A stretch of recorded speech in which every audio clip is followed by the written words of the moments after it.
discuss the mammals, the last group of vertebrates, mammals. And mammals is nothing but the organisms which have hair on the skin and feeding their babies with the milk and parental care. These are all the things we are observing in the mammals.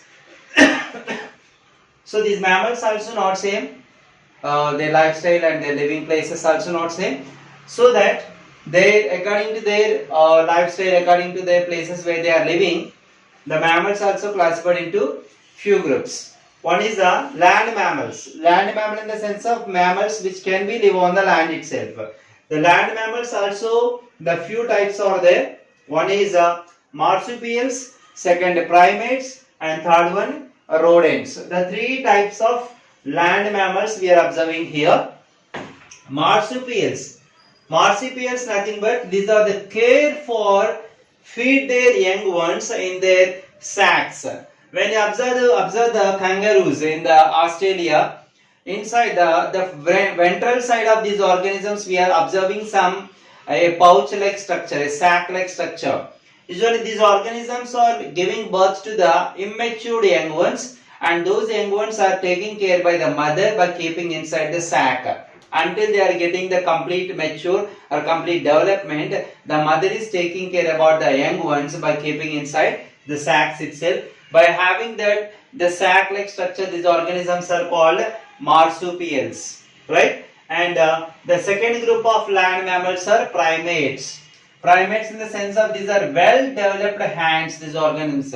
Then comparatively the humans, these organisms are having very much close relation, right? For example, the monkeys, the gorillas, the gibbons, right? And these are some examples of the primates, because they are having the well developed hands, they have well developed feet and fingers and toes they have, and these are exactly resemble to the human beings like that in the development of some body parts. Later, they can judge the distance.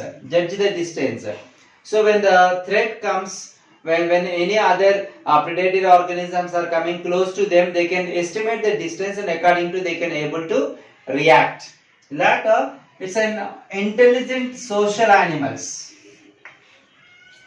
In the mammals itself, these are intelligent social animals. They can think, they can act, they can attack, they can escape. So many things they can do like humans, so that these are also be intelligent animals itself in the social animals. And therefore bonds they can be formed with families and friends.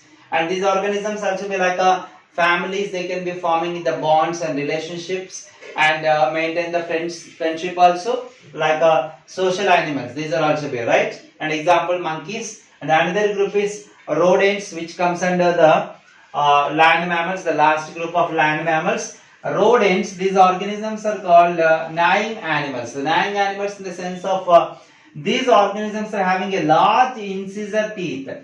Incisor in the sense of front teeth are called the incisors, the cutting teeth usually called as, right? The large incisors teeth, these are having that. These are continuously growing throughout the life in these organisms, and they can scratch the hard surfaces for getting the food itself.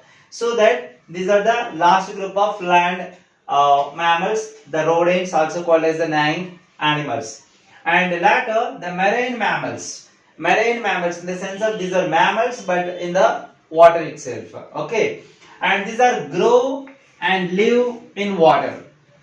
So marine mammals, they can grow, they can live in the water, right? And these are having the space covering of hair. And some organisms, not completely all marine mammals, some marine mammals we can observe the hair on the skin. Examples are there. These are dolphin and very intelligent animals after the humans. Later, the last group of mammals is the flying mammals. Flying mammals. These are mammals, but they can able to fly in the air like a birds, right? And these organisms are using the echolocation. Echolocation in the sense of when you know the example of this group, you can easily understand the echolocation. Example, bat. When you observe the bat, where the bats are living, most probably in the caves and the dark places and the roads itself and the trees also. And so where the light is not available, in those places these organisms are usually living, so that whenever they are living, in dark places with no light, their eyes or they lost their vision. They have an eyes, but they lost their vision. So that they have a other adaptation to be identify the things around them. That is nothing but echolocation. So while the bat is fly in the air, it can be moving and it can be upstroke and downstroke of wings can send some vibrations.